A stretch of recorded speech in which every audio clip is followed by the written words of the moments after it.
Hello everyone, welcome to लक्ष्य air force. इस video का टॉपिक है जो अभी एयरफोर्स ग्रुप XY का एग्ज़ाम चल रहा है उसमें जो बच्चे फेज सेकंड के लिए शॉर्ट लिस्टेड किए जाएंगे तो उनका कट ऑफ क्या रह सकता है। क्योंकि एक क्वेश्चन जो बहुत सारे स्टूडेंट को बॉदर कर रहा है कि सर सेफ स्कोर कितना है, स्पेशली उन बच्चों को जिनका भी रिमेनिंग शिफ्ट में एग्ज़ाम है। तो इस वीडियो में जो भी मैं कहूँगा वो on the behalf of the data which I have, तो ये मेरा पर्सनल ओपिनियन है। कॉन्ट्राडिक्शन हो सकता है, लेकिन क्योंकि फ्रिक्वेंटली आप लोग क्वेश्चन कर रहे हो व्हाट्सअप पे और टेलीग्राम पे कि should I start the preparation of phase second, तो मेरी मजबूरी है ये वीडियो अपलोड करना। और जो बच्चे ये सोच रहे हैं कि सर इसका जो अच्छे से एनालिसिस हम तब कर सकते हैं जब सारी शिफ्ट का एग्ज़ाम हो जाए, तो उनको मैं बता दूं एयरफोर्स एग्ज़ाम में नॉर्मलाइजेशन नहीं होता। तो अगर एक्सपेक्टेड आप कट ऑफ बता ही रहे हो तो आप 12 तारीख की फर्स्ट शिफ्ट के बाद भी बता सकते हो, क्योंकि नॉर्मलाइजेशन तो होता नहीं है। तो रिक्रूटमेंट बोर्ड की मजबूरी है कि लेवल तो मतलब थ्रू आउट लेवल वही रखेगा सारी डेट्स में। बस ये हो सकता है कि किसी शिफ्ट में मैथ हार्ड कर दिया तो फिजिक्स ईजी कर दिया, इतना तो हो सकता है। और मैं ये देख रहा हूँ 3 दिन से कि इंग्लिश का लेवल यूनिफॉर्म है, सुपर ईजी है। बस क्या हो रहा है कि कहीं पे थोड़ा सा फ्लक्चुएशन मैथ और फिजिक्स में रह रहा है। तो मैं आपको बताऊं कि क्या है कि जो मैं रिव्यूज़ देख रहा हूँ, बहुत सारे लोग, मैं अप्रिशिएट करता हूँ जो लोग रिव्यूज़ कराते हैं, लेकिन कुछ मैंने ऐसे वीडियोज़ देखे हैं जिनमें एक मिसलीडिंग बातें करी गई हैं। जैसे कि अगर मान लो मैं एक पढ़ाता हूँ, मैं एक अध्यापक हूँ और आज 9 बजे बच्चों का पेपर छूटना है। मैंने यूट्यूब पे लाइव स्ट्रीम लगा दी 8:30 बजे, 9 बजे की जो है स्ट्रीम लगा दी, 9 बजे का सेशन लगा दिया, जिसमें मैंने थंबनेल बना दिया कि पूरा पेपर मेरी PDF से आया। या मैं पेपर जब रिव्यू करने आया तो मैं लाइव में आ गया, ठीक है, लाइव जो बच्चे कमेंट कर रहे हैं पेपर दे के आ रहे हैं, मैं उस लाइव सेशन से क्वेश्चन पिक कर रहा हूँ। लेकिन वीडियो के बिगनिंग में ही मैं ये बात कहने लग जाऊँ कि पूरा पेपर मैंने फंसा दिया, मतलब वो बातें करने लग जाऊँ कि पूरा क्रेडिट लेने वाली बातें कि जहाँ से बताया वहीं से आया, एक एक क्वेश्चन प्रूफ ये वो। तो ये मैं आपको समझाना चाहता हूँ, क्योंकि मैं कभी भी गलत बात नहीं बर्दाश्त करता हूँ, जो बात होती है वो रियलिटी बताता हूँ। तो मैं आपको बताना चाहता हूँ कि इन लोगों की जो ये क्रेडिट लेते हैं या जो ये कहते हैं पूरा पेपर मेरी PDF से आया, उनका टारगेट वो ऑडियंस होती है, वो बच्चे होते हैं जो अभी यूट्यूब पे आए हैं, जो नेक्स्ट इनटेक के लिए प्रिपरेशन करेंगे। तो वो अगर ऐसी बातें नहीं करेंगे तो फिर जो नेक्स्ट इनटेक में बच्चे हैं वो कैसे इनरोल करेंगे उनके कोर्सेज में। तो जो रिमेनिंग बच्चे हैं वो, मैं इसलिए ये बात बताई, पहले ना बोलता मैं ये बात, कि जो भी रिमेनिंग बच्चे हैं वो आप अलर्ट हो जाओ। आप ये मत सोचो कि पूरा पेपर वहाँ से आ गया तो मैं पूरा अटैम्प्ट करके आऊँगा, या पूरा पेपर उनने फंसा दिया तो मैं अगर 15 फिजिक्स में अटैम्प्ट कर लूँगा तो मैं फेल हो जाऊँगा। मैं आपको बता दूँ बहुत सारे ऐसे अच्छे बच्चे हमसे एसोसिएटेड थे जिन्होंने पिछले इनटेक में पेपर निकाला था, ठीक है, वो मेडिकल अनफिट हो गए, कोई कुछ हो गया, रीज़न हो गया, तो वो नहीं क्रैक कर पाए, वो फिर अटैम्प्ट इसमें भी अपीयर हुए थे और वो पेपर दे के आ भी गए। 10-10 मिनट हमने कॉल पे बात की।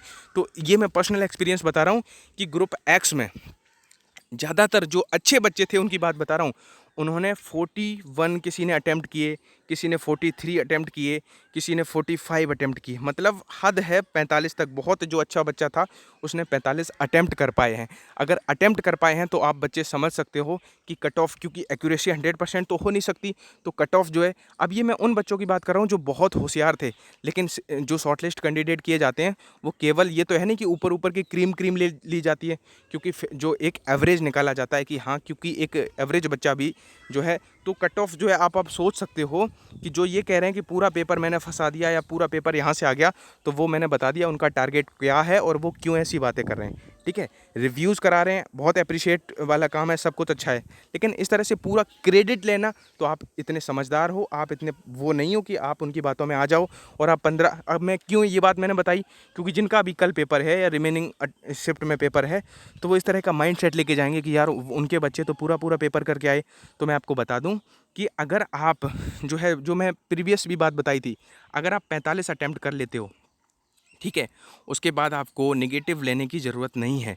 कट ऑफ आप देख लेना। मेरा ओपिनियन जो है वो मैं आपसे शेयर कर रहा हूँ कि जिनका भी नंबर जो है 35 से 40 के बीच में ग्रुप X का बन रहा है, क्योंकि फिजिक्स अभी देखो, थर्ड शिफ्ट का जो परसों का फिजिक्स था वो दिखाओ उनको, ठीक है, जो कह रहे हैं कि पूरा, ठीक है। तो इस तरह से मेरा जो एक्सपीरियंस है वो ये कहता है कि अगर आपके नंबर, अटैम्प्ट नहीं, अटैम्प्ट आपके होने चाहिए 43, 44 और 1-2 गलत हो जाएँ तो चलेगा, लेकिन अगर 35 से 40 के बीच में आपके मार्क्स बन रहे हैं तो आपको फेज सेकंड की प्रिपरेशन स्टार्ट कर देना चाहिए, ठीक है। लेकिन अगर आपके 38 से 40 के बीच में नंबर बन रहे हैं तो इनरोलमेंट, क्या कह रहा हूँ मैं, अभी फेज सेकंड के लिए 35+ नंबर आने चाहिए, ठीक है, मेरे अकॉर्डिंग। और अगर आप इनरोलमेंट चाहते हो तो आपके 40 के अराउंड 38, 39, 40, 41 इसमें से ही कुछ डेटा फाइनली रहने वाला है, जो जैसा कि मुझे अभी तक लग रहा है। और बाई ग्रुप, क्योंकि मैं ग्रुप एक्स के लिए प्रिपरेशन कराता हूँ स्पेशली, तो बाई ग्रुप के बहुत कम बच्चे जुड़े हुए हैं, लेकिन फिर भी जो बच्चे हमसे जुड़े हुए हैं जिस तरह से वो बाई ग्रुप के लिए बता रहे हैं, तो यही लगभग बता रहे हैं कि 34, 35, 36 ऐसे कुछ वाई ग्रुप का जो है फेज 1, क्योंकि रागा का पेपर कई शिफ्ट में सही आया है, कई शिफ्ट में इजी आया है। इंग्लिश तो वही है, यूनिफॉर्म है सबके लिए, लेकिन रागा भी ठीक ठाक आया है, तो 34। ठीक है, वैसे आप वाई ग्रुप वाले हो तो कमेंट सेक्शन में अपने मार्क्स भी बता सकते हो, क्योंकि वाई ग्रुप का मेरे पास डेटा कम है, ज़्यादातर बच्चे जो हैं ग्रुप एक्स वाले हैं, तो वाई ग्रुप के लिए आप कमेंट सेक्शन में वो कर सकते हो। बाकी आप परेशान मत होना, ठीक है, कि मैं प्रिपरेशन स्टार्ट करूँ। मैं जब 18 तारीख को सारी शिफ्ट का एग्ज़ाम हो चुका होगा, फिर मैं एक अपनी कम्युनिटी पे एक पोस्ट डालूंगा, जिसमें आप सब बच्चों से कहूँगा कि इतने अटैम्प्ट वाले हैं वो इसमें वोटिंग करो, तो उस वोटिंग के बिहाफ पे और मतलब क्लियरली हम आगे बता सकते हैं। बाकी ये मैंने बात उन बच्चों के कॉन्टैक्ट, मतलब उन बच्चों से बात की जो बहुत अच्छे थे, डाउट भेजते थे तो समझ में आ जाता था जो बच्चा जुड़ा हुआ है, तो बहुत जो अच्छे बच्चे थे वो भी 45 अटैम्प्ट करके आ पाए हैं। ठीक है, तो आप ये जो रिमेनिंग शिफ्ट वाले हैं वो ध्यान से मेरी बात सुनो। अगर आप 15, ठीक है, कर लेते हो फिजिक्स में, और जो कि आप बहुत इजीली कर सकते हो, ठीक है, पेपर ऐसा भी नहीं बहुत हार्ड आ रहा है। हाँ, अब जो रिव्यू कराते हैं लोग, तो उन 15 क्वेश्चन का रिव्यू आपने देख लिया, वो आपको सुपर इजी लगे, लेकिन व्हाट अबाउट दोज 10, मैंने जो बात पहले भी बताई थी, ये बच्चे आगे बता ही नहीं पाते हैं उन 10 क्वेश्चन को। ठीक है, असली गेम तो वही है उन 10 क्वेश्चन का। ठीक है, तो आप ये 15 अगर इजीली कर लेते हो, ठीक है, और ये आप कर भी पाओगे बहुत अच्छे से, मतलब 15 जो है बहुत एवरेज जिसने पढ़ाई की है वो बहुत अच्छे से 15 कर लेगा। फिर आपको नेगेटिव अटेम्प्ट करने की नीड नहीं है, क्योंकि इतने में आप एनरोलमेंट ले लोगे। ये बातों में मत आना कि ये पूरा पेपर कर दिया या ये कर दिया वो कर दिया, ये सारे जो हैं प्रोपोगेंडा क्यों हैं मैंने आपको बता दिया, क्योंकि उनको अपने नेक्स्ट सेशन की प्रिपरेशन अभी से करनी है, और इसमें कुछ गलत भी नहीं है, क्योंकि उनको भी अपना सब कुछ, लेकिन आपको भी किसी की बातों में नहीं आना है। अगर आपका जो रेंज मैंने बताई है इसमें है मार्क्स, तो आपको डेडिकेटेड होकर फेज सेकंड के लिए प्रिपरेशन कर देनी चाहिए।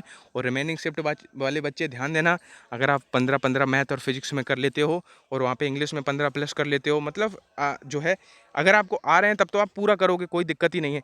ये मैं उस बच्चे के लिए बात बता रहा हूँ जो एक एवरेज बच्चा है, तो इस तरह से डरने की ज़रूरत नहीं है कि यार पूरे में पूरे करके आएंगे या 20 प्लस करके आएंगे तभी सिलेक्शन होगा, ये है वो है, तो इस तरह से आपको घबराना नहीं है। जितने आ रहे हैं अच्छे से करो, ठीक है, नेगेटिव अटेम्प्ट लेने की ज़रूरत नहीं है। अगर कहीं ऐसा ना हो कि फिजिक्स में आपके बहुत मार्क्स आए और मैथ में आप नेगेटिव फेल हो जाओ और फिजिक्स में भी इंग्लिश में भी अच्छे हो, तब आपको रिग्रेट करना पड़े। ठीक है, तो ये था मेरी तरफ से एक छोटा सा एनालिसिस।